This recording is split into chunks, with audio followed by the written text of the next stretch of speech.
Yeah. My hair looks good. Yeah. Unbelievable. Took so much effort. So, this is how it starts. Yeah.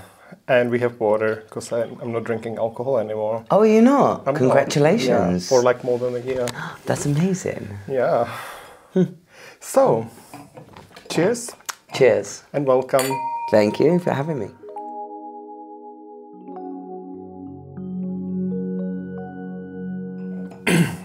So, my dear friends, welcome to my YouTube show Tranzu.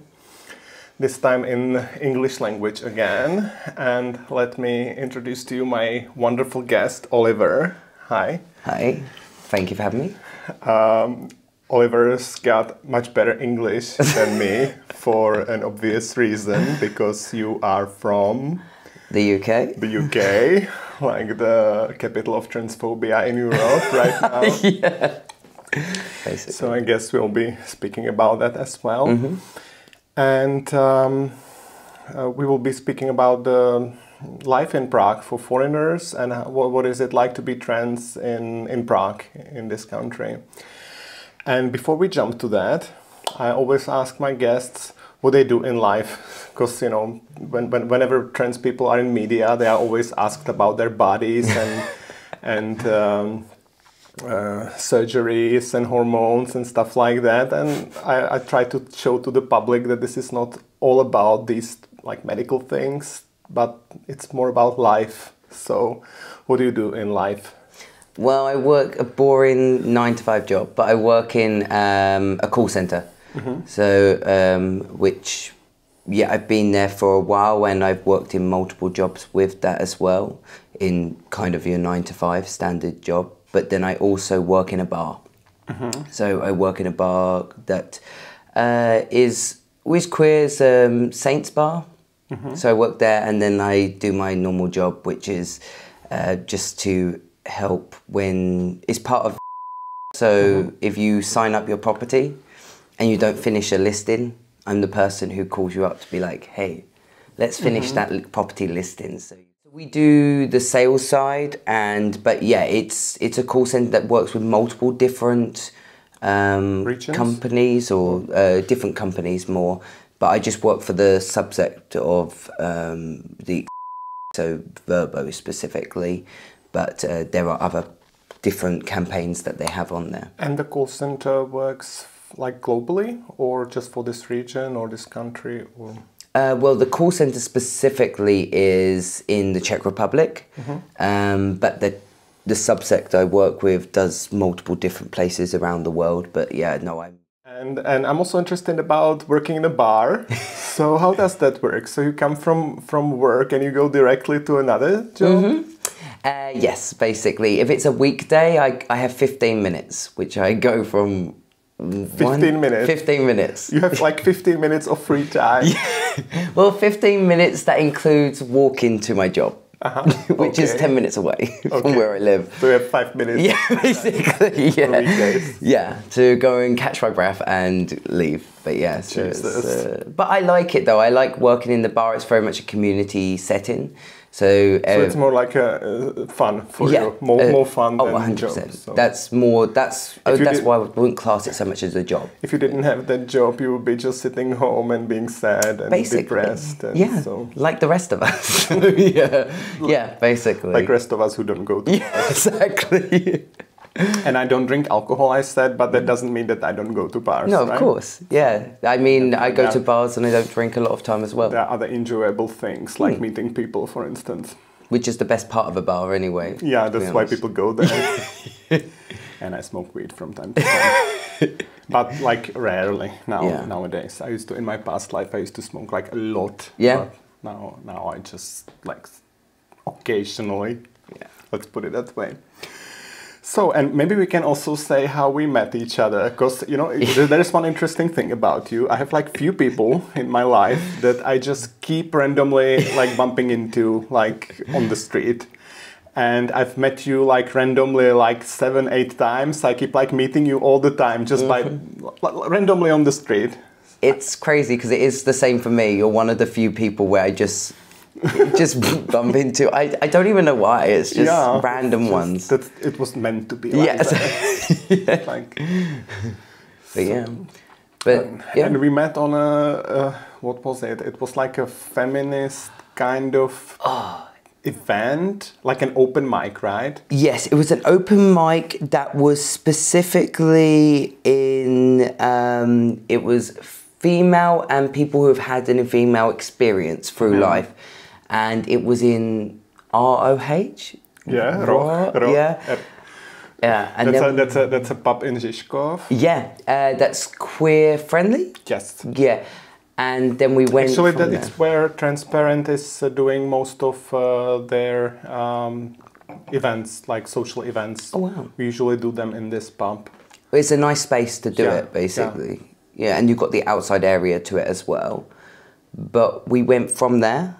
And then we hung out with some people and went to a park and we went to the hill, the Vítkov hill, and we spent like almost the whole night together, and then we went to some kebab place like in 3 a.m. or something like that. So this is how we met. It's a bit crazy, and then we like keep meeting each other like all the time, like but totally random. Yeah. So, and. How did you choose to move to Czechia, to Prague? Well, I moved here originally because of Brexit. So I moved before Brexit, but I moved because it was happening in progress. And where did you live originally in the UK? So I lived in Essex, but I come from a small town. It's about 6,000 people. And you can imagine there's not much diversity in any sense there. It's like small towns anywhere. Exactly. Yeah. It's all the same kind of vibe. Everyone knows everyone, and it's very. I think just statistically, the small towns like cannot be like diverse, just like for statistical reasons. Mm-hmm. It's a lot more open than it used to be, though. Mm-hmm. But I moved here because of Brexit, and I decided here because when I was traveling Europe. Because I went to travel Europe a few years before and I hated it because I couldn't get my feet in. So I moved, when I got to Prague, it felt more homely. So when I finished my trip, it made sense to come back. It was the first choice. Can you just explain why did you move because of Brexit? How did it affect your life? What was the motivation? Like how did life change for you after Brexit that you decided to move? I always hated the UK just because of it's very expensive. It's not a great place to be in, just generally. It's not a great work-life balance. And when you realise something's being taken away and you won't have the chance to do it, like move somewhere, because I'm not skilled in any way, it made the easy decision to be like, I need to get out of here so I can actually experience what it's like to live in another country and another culture. So I originally moved there just to kind of enjoy living in another city. That was the reason I originally moved. It wasn't actually to do with anything else apart from that. I just wanted to experience living in another city. That was different than the UK. And you liked Prague from some previous experience. Exactly. And so how is life here for a foreigner? How were the beginnings like? What were the beginnings like? It actually was easier than I thought because when I moved here, I moved with no job. I moved with £3,000 and I had a place that I found online that was probably overpriced. But I moved in Hardell and I found a job the second day. Because you speak English. Yeah. So in this town, when you speak English, you get a job like this. Exactly. And it was easy because it was the tourism. So, I mean, you only go into a few sectors as English speakers. And actually, the first English interview of Tranzu was with a girl, Shelley, who is from a post-Soviet country, who had the same experience that she found a job like this. And all you need to do is to speak the languages. Yeah. Exactly, and it does help with English. Sadly, that it like English is one of those main languages that can help you get a job. Well, it is the main language. Yeah, it's true. Yeah, but I found a job in a tour company, and I was doing pub crawls. And then from pub crawls. So, you know where you take them from one bar to another? Jesus. Yeah. So this is like, this is what's destroying the tourism in Prague. You are you were I was part of it. You were part of it. Oh my God, this is like what all the local people hate totally. And I made it even worse because I was doing that, but I was doing also the beer bikes. The beer bike. So you were even blocking the traffic at the same time. So you were totally destroying Czech culture. Exactly. You were like making living in this town a hell. And you were blocking the traffic at the same time. Yeah, cool. That was nice. That's what I came to the country to do, you know. Okay. But then you succeeded and you like destroyed everything we were building here for hundreds of years and. Basically, So maybe we can just, explain to the viewers. Prague is popular for parties for. Yeah, it's kind of it's bachelor parties and just groups of guys from Britain just come here on cheap flights and they just get totally drunk and they destroy the city and then they go back the next day. Basically, wear outlandish outfits and it's always British stag parties or bachelor parties and German. One of the two, and they're always a nightmare. Yes, they are. Yeah. Even when I did the pub crawls, if I saw that they were on there, I was like, this is going to be trouble.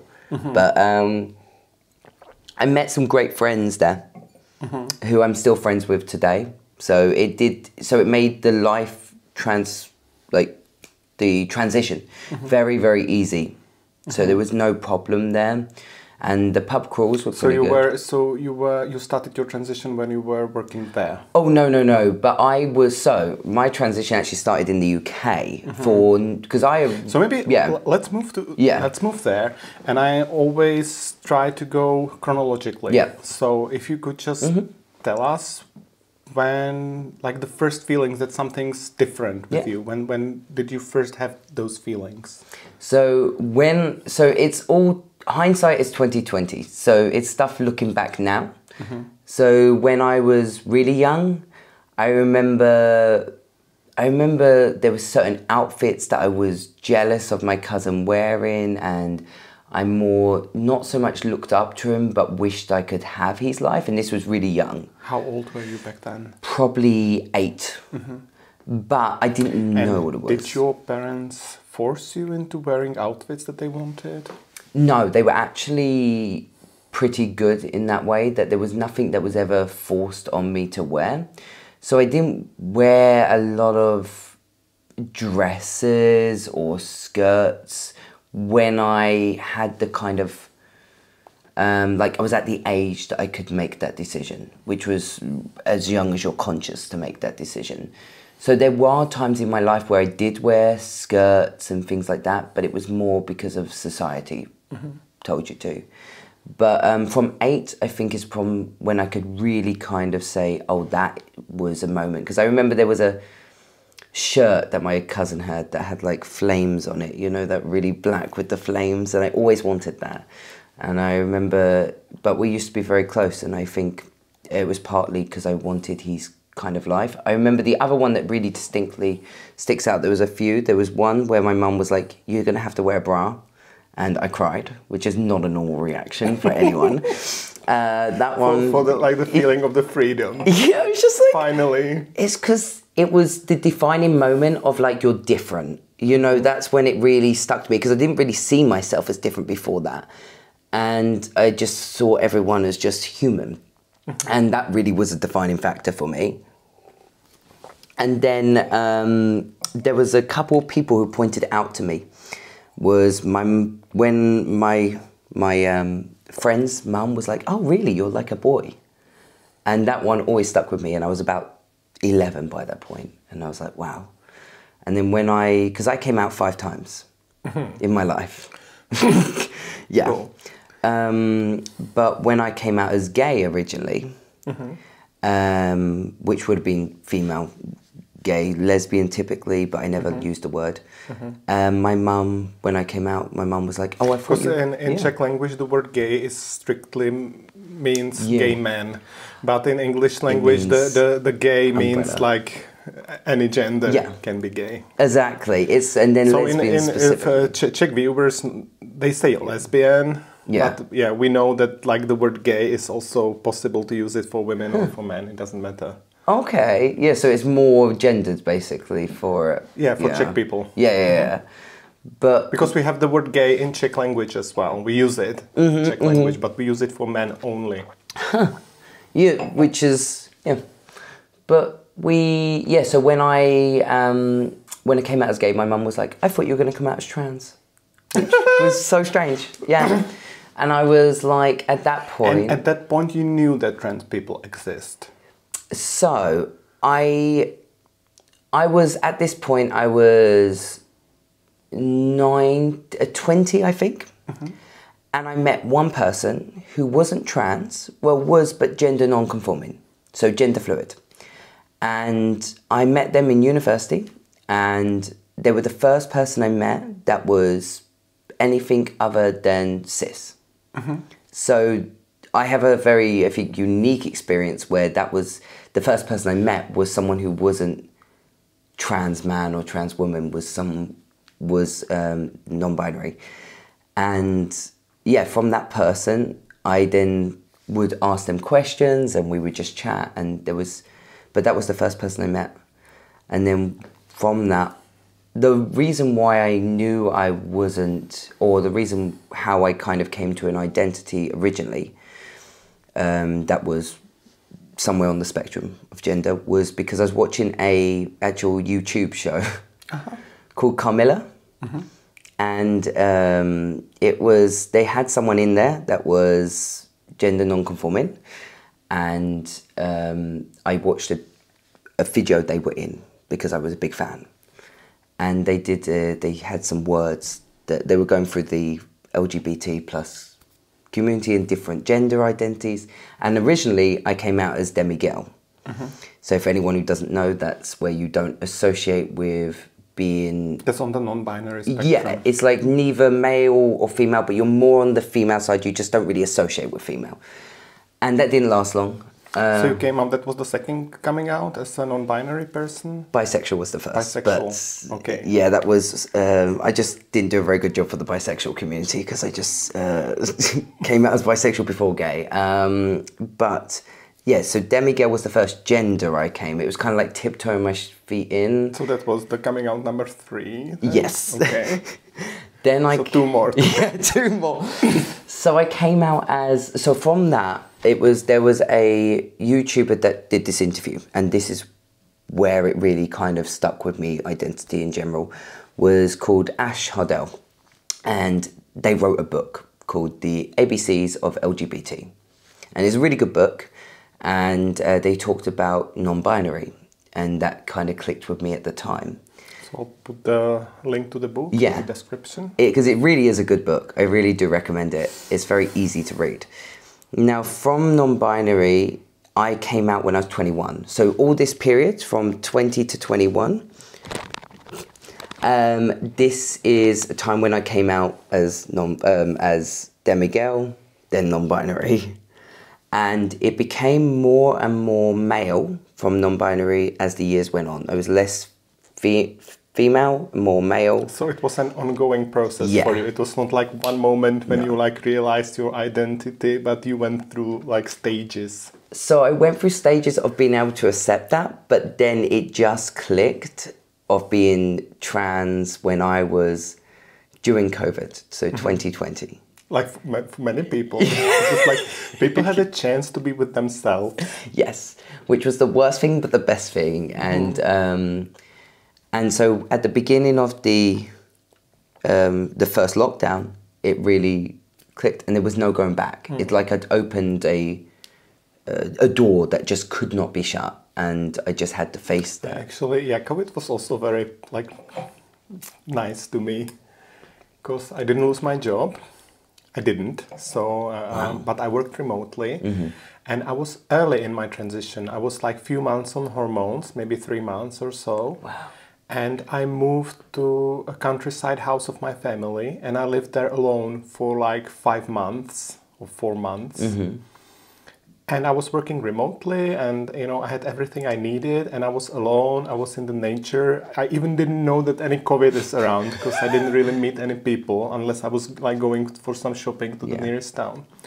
And it helped me so much to like be with myself and like root down and, you know, fully understand my identity. But I was decided. I already started the transition, but it was also very beneficial for me, the fact that I could be just with myself alone. Because also it's not just the coming out. I don't know with the fact, for me at least, it was a grieving period as well.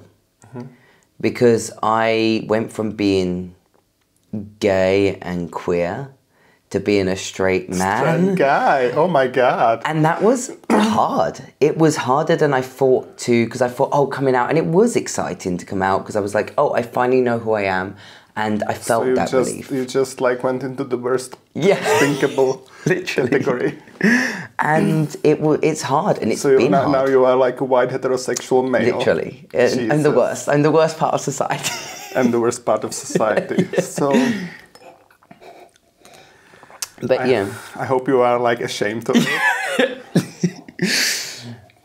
But yes, so that's. But that's how it goes. Yeah. You know, white heterosexual men, they don't. That's not their choice. Right?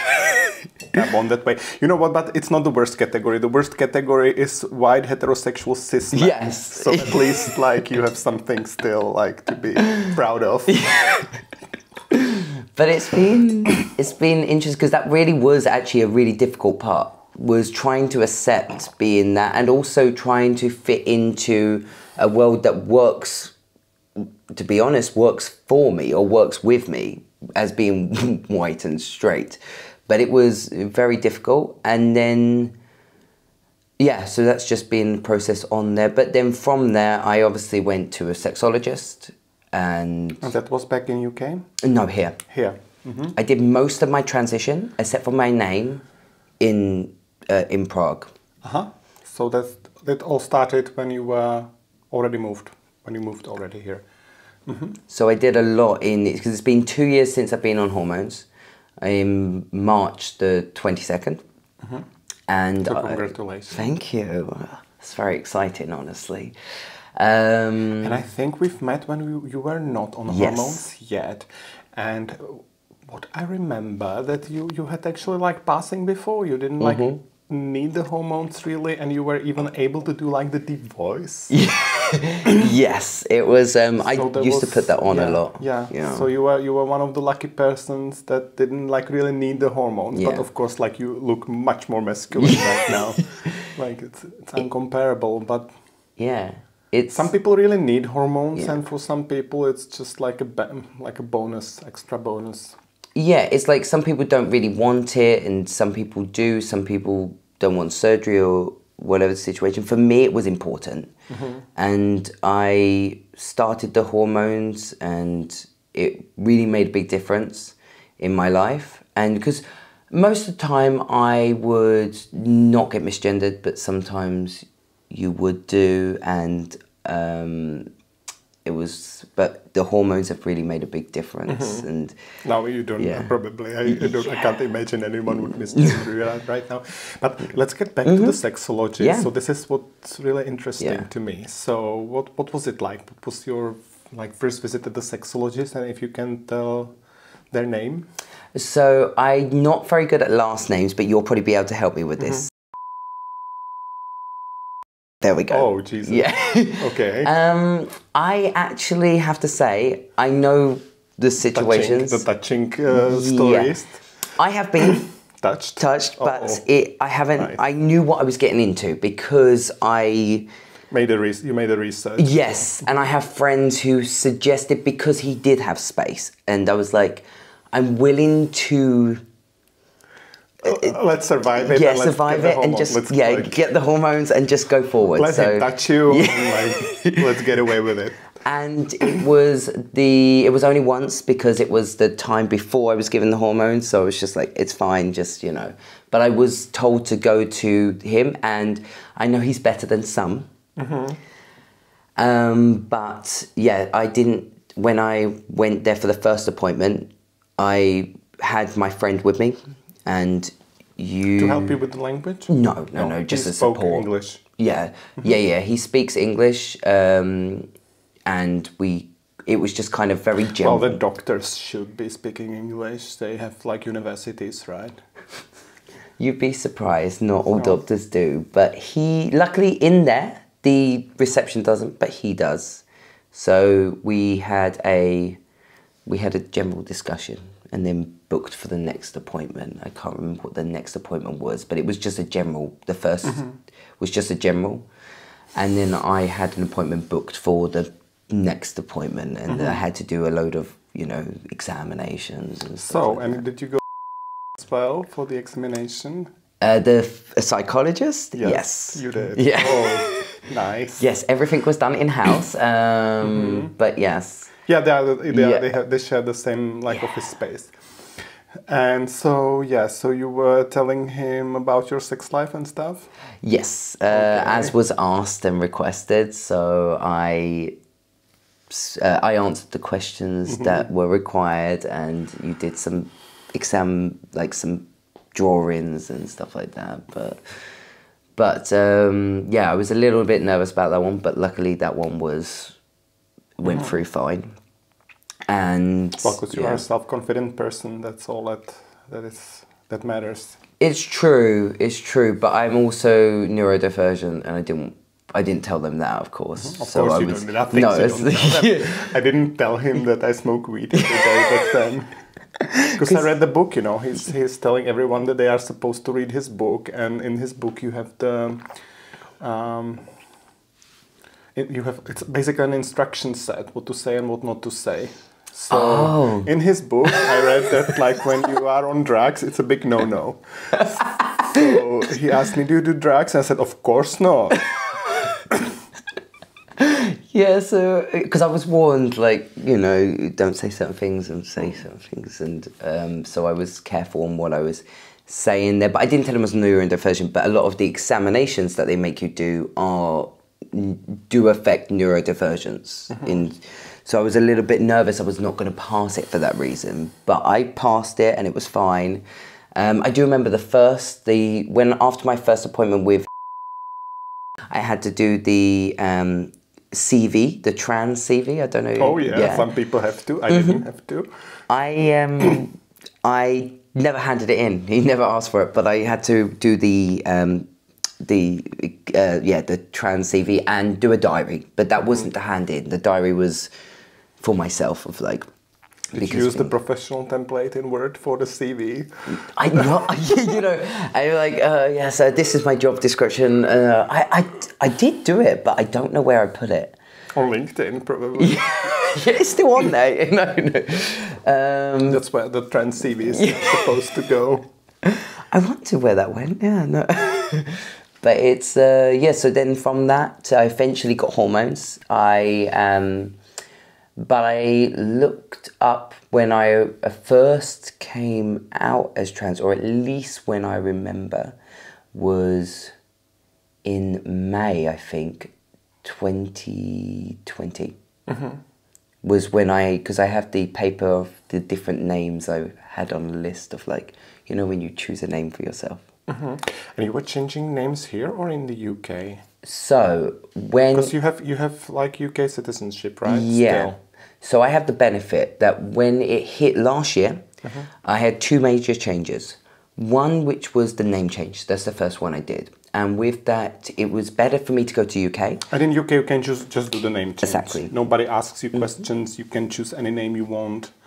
Yes, to a degree. There's a lot of paperwork involved. To a degree, but you can change whatever name you want. There is no law that, like, you know, females must have female names and males must have male names. And you know what? The Czech law says that the names must be existing. Yes. So there must like if you look at any name, like there must have been the first Oliver in history. There was one person that used the name Oliver for the first time ever. But the Czech law says that all names were invented in past, and that up to the destruction of universe, the end of being, no more names are allowed to like emerge. That's so strange, but the name system in the Czech Republic is very interesting. I will say that, but no, I had to. The thing with the UK system, to change your name, you need to have a legal document with that new name, which I don't know how you're going to get that if you don't have your name on a document. Luckily, my workplace was fine doing it, another workplace. But I managed to change the name, and I had to stay in the UK because otherwise I had to wait over 3 months to receive the passport. So I had to stay in the UK, and it takes 7 days to receive a new passport. And then you have 30 days when you get to the Czech Republic to change the details. The interesting... So you changed your name to Oliver? Yeah. Even though you had like F in your Yeah, passport. so I still have F in my passport, but my name is officially changed. With depot, so it's a very simple. It's like in terms of names, the worst thing that can happen to trans people is to have Czech citizenship. It's like... Yeah, because it's really difficult. Because they said I could change my name at the moment, but to Olivia or like Olive, which wouldn't be beneficial. I was like, I'm not paying for a new passport to get this changed. To be named. Yeah, Olive. So I was like, no. But the interesting thing is, so I don't look like my passport. I do now, but I didn't look like my passport. And it had me with long hair. Like, that's how long ago. So it was always nerve-wracking going through the border because I was getting less and less passing with this passport because... But it shouldn't be that difficult just to change passport because of, your appearance changed. So you just like... Yeah, so I changed it. I didn't want to change it until I was changing the name. And the last time I was crossing the borders, they really didn't want to let me through. But luckily I managed to get through, get the name changed, come back. And then I just had to change all the paperwork. And that was thankfully, well, it was actually difficult, but it was good to get done. And then from there, I then had my next big change, which was my top surgery, which was incredible. Went to a private surgery. In Czechia? Yeah, in Prague, actually in Žižkov, called Form. It's Form with an E. Forma? Forme. Yes, E with the, not the high check, but the dash čárka on top, yeah. And they did a fantastic job, and they were very open. Did they require you to give them some papers from the sexologist, or you just like put money on the desk and that was it? Money on the desk. I actually think I did that first before my name change, actually thinking about it, but either way, it was... So this is maybe interesting for many people who are watching, so yeah, that's now trans guys are trying to look for places where they would do surgeries to them. Yeah.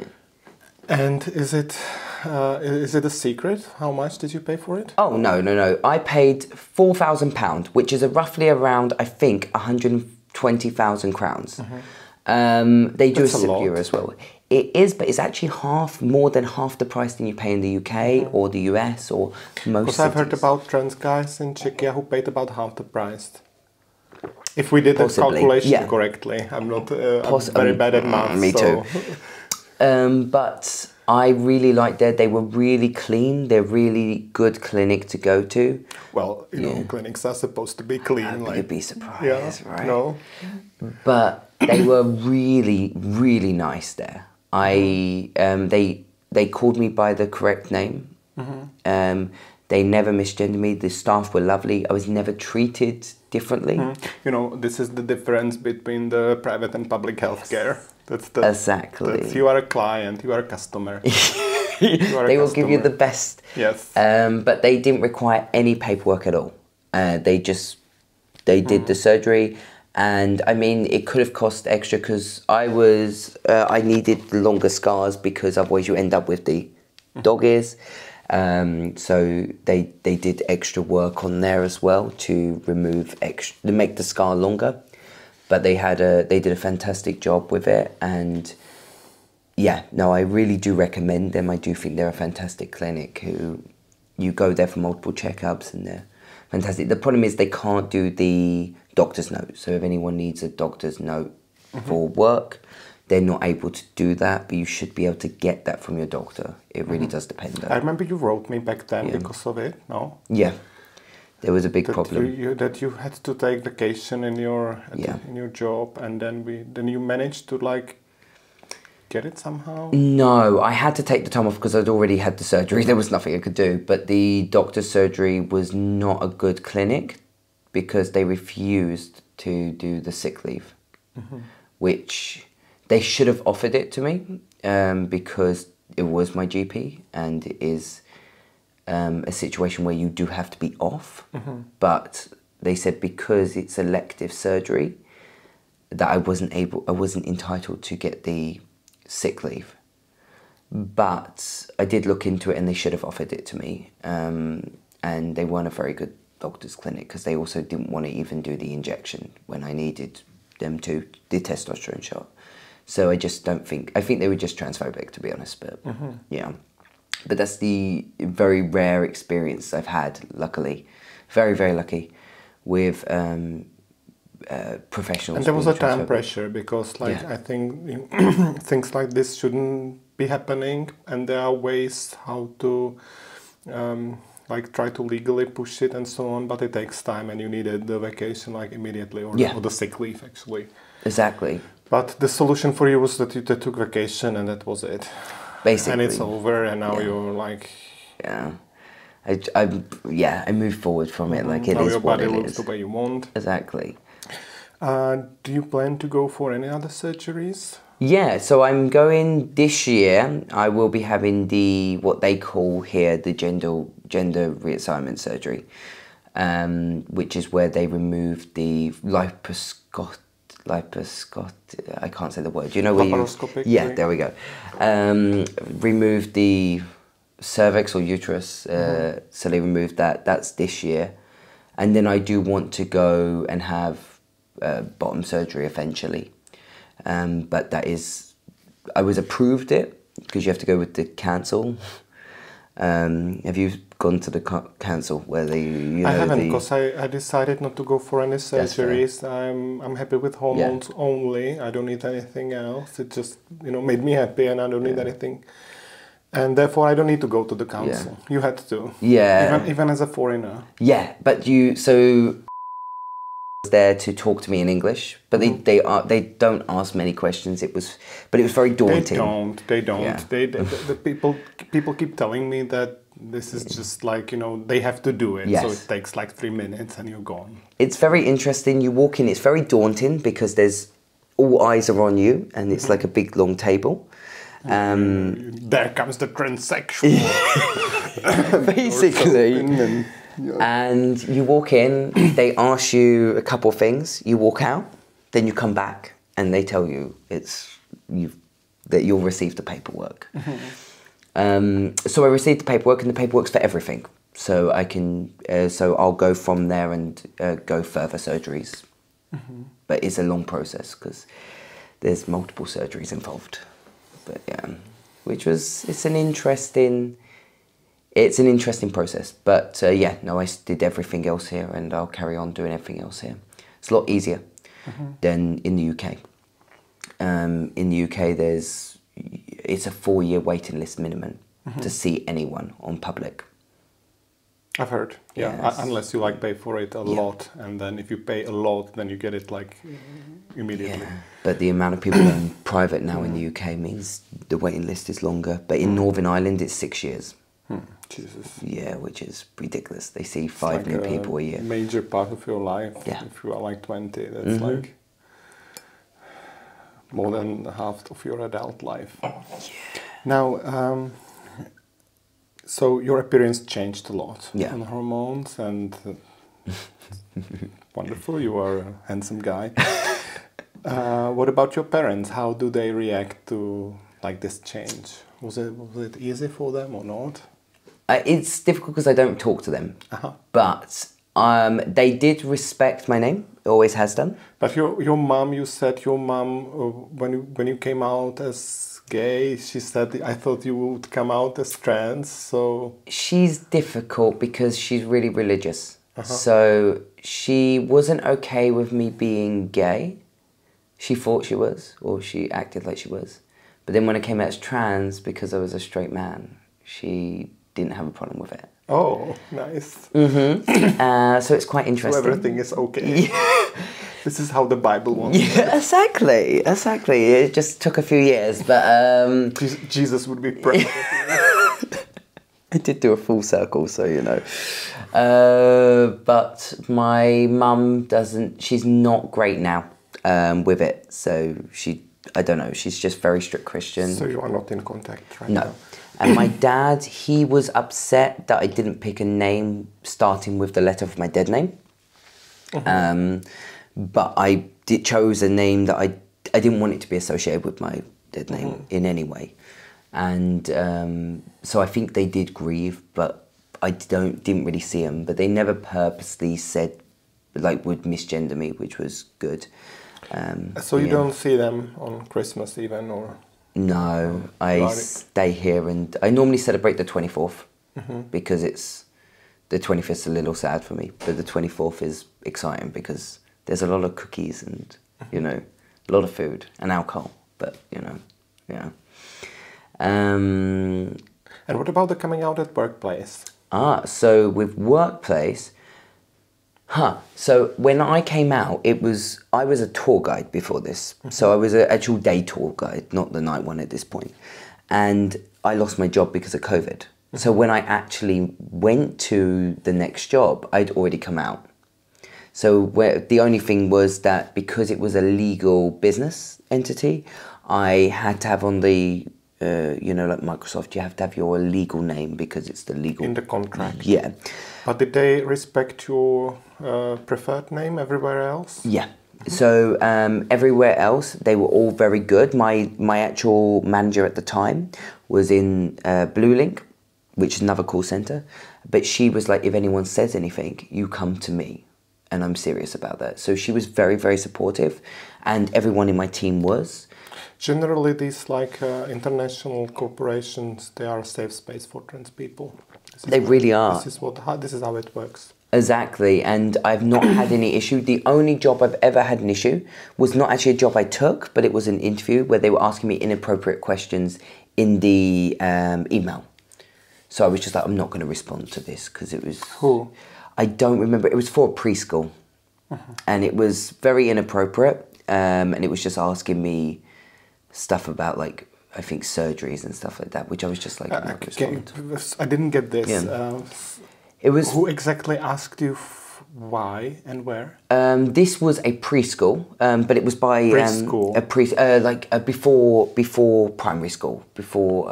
But you have kids? No. I was gonna go and work in one because I needed a job. Okay. So you were applying for a job at a preschool. Yeah. Now I get it. And they were asking inappropriate questions, so then I just didn't respond. But everywhere else has never had a problem. I always add it beforehand. One is because it's a diversity vote, so it helps me get jobs in one way. It does. Yeah, I know. I know. Like you can't preach about being diverse and not. I remember when I was applying for my job, which is an American IT company, and when I said like that I'm trans, it like increased my chances. Like it really does. But no, so I. Well, yeah. Well, I mean, okay,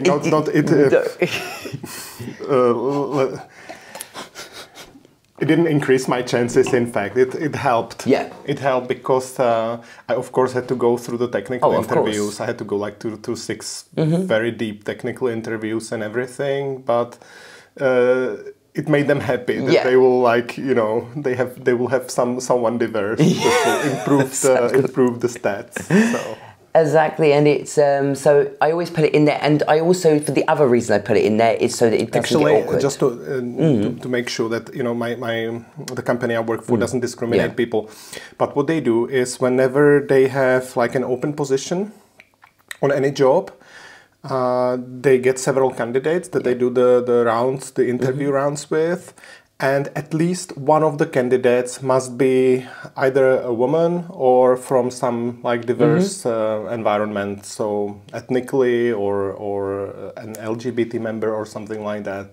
So, but it's just it has to be one of the people they pick from. Yeah. So if only like white heterosexual men would apply for the job, they will not finish the interviews. Oh, really? They will keep looking for someone diverse, and then when they have enough to pick from, so that there is at least one diverse person, then they finish it, and then they pick up based on the technical skills.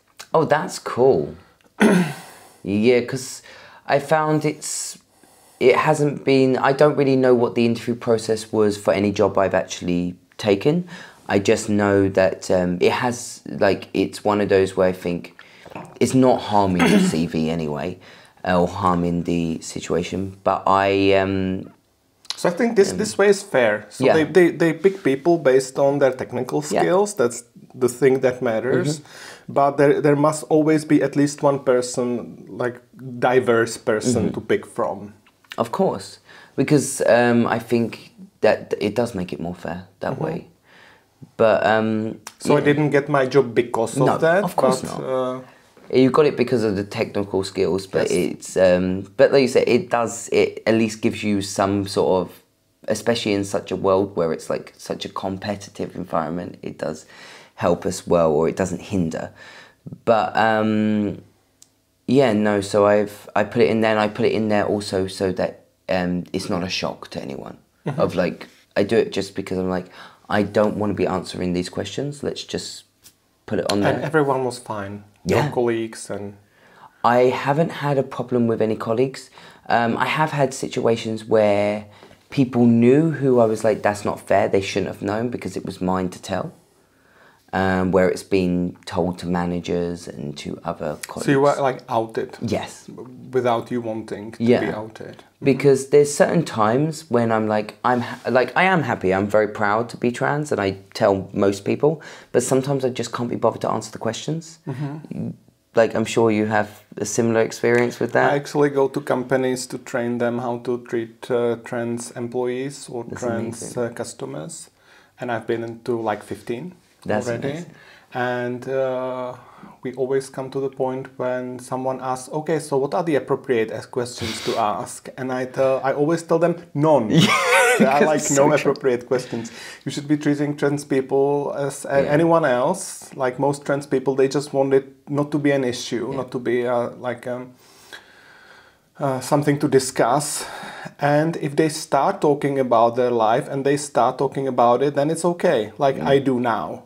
Yeah. But if they don't start themselves, then you don't. Then, 99% of the questions you asked, you have Google to answer. And for the rest, you have my YouTube show, and that's it.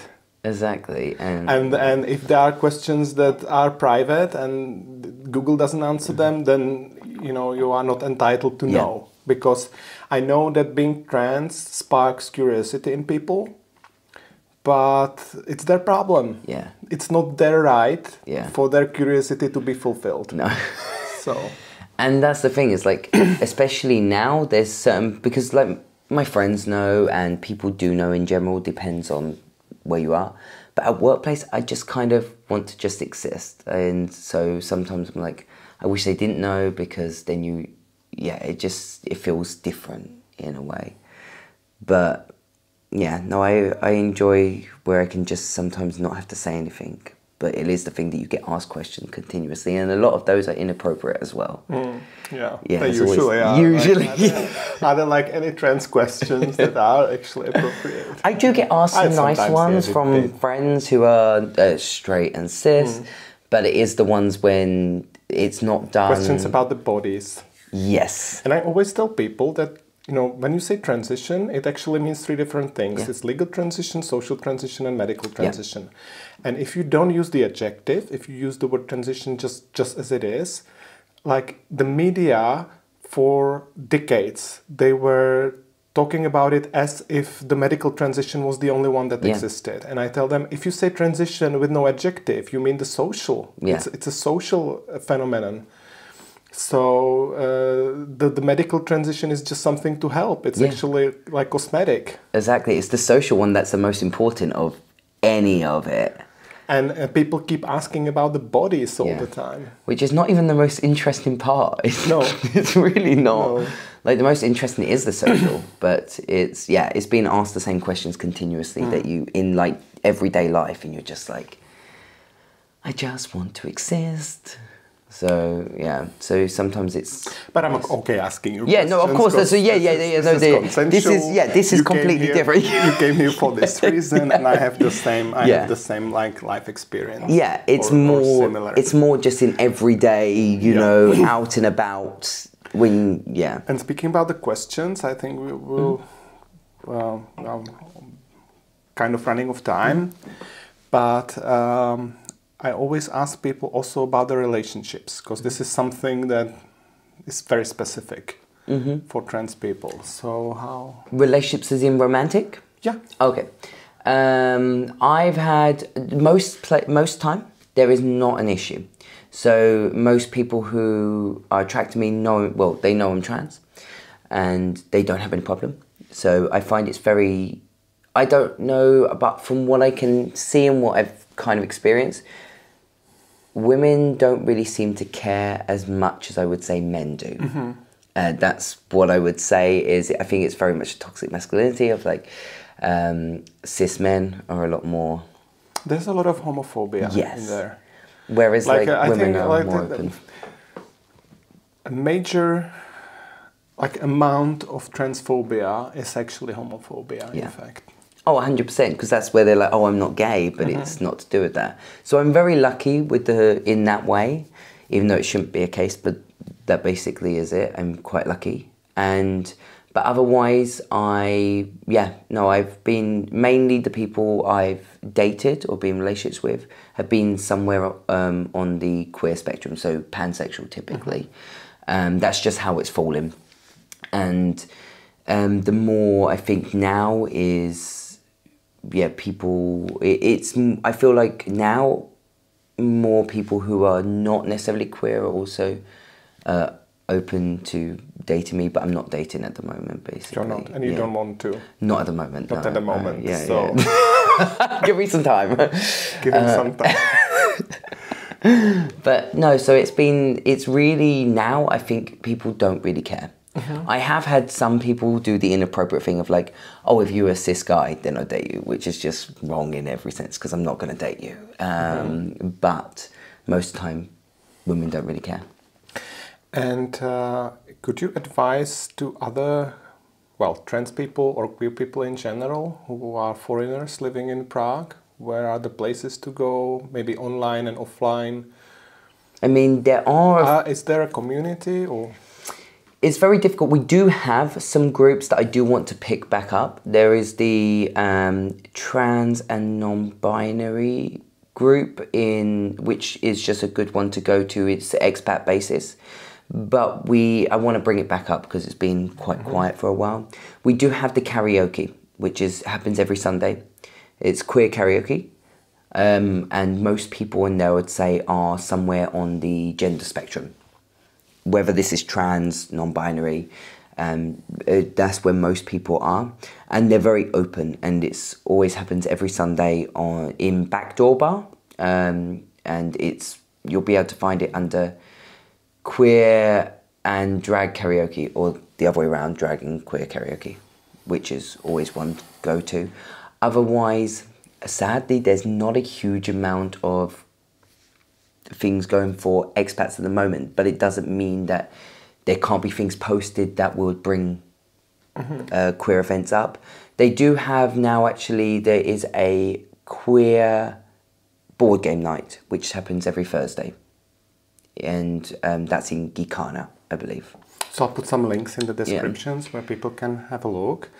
I just realized, I'm doing all this production myself, and there's always something that goes wrong. And what went wrong this time is that, you know, I'm shooting the video on my phone and I forgot to turn off the notifications. But that's okay, but also the vibration. So like just now I received like few messages and I can see on the screen what's being recorded, and I see that because the phone shaked, it went, the whole picture went blurry for a few seconds. So that's why. So but you know, this is the way you learn. So I learned from my own mistakes. So you need to make a checklist. But it's okay. It was blurry for a moment, and like they will manage. Anyway, most people just listen to the audio, so they will even notice. So, Oliver, thank you very much for this wonderful interview. Thank you for having me. It was fun to talking to you. Yes, you too. And good luck with the rest of your life. See how it all goes. Maybe we can make another interview in 2 years or so. See how things are changing. How things will evolve. And thanks to my viewers that they managed to like watch us for so long again. So this was another episode in English. More will be coming. I will be doing some interviews in Czech, some in English. I'll do it like half and half in future. And like, please subscribe. If you go to the description of the video, I also have like a link to my bank account or PayPal account if you want to support me financially. And have a nice day. Bye. Bye. That's it? Cool. Jesus, and I have to check like what these messages were about. You got quite a few. I got a few, but the vibrating one was only one, I think. I think when I was receiving emails, it was not vibrating. Oh, but it was messages. Then I got messages and it just shook the picture. I don't know. Whatever. Are you ready to do another one at like...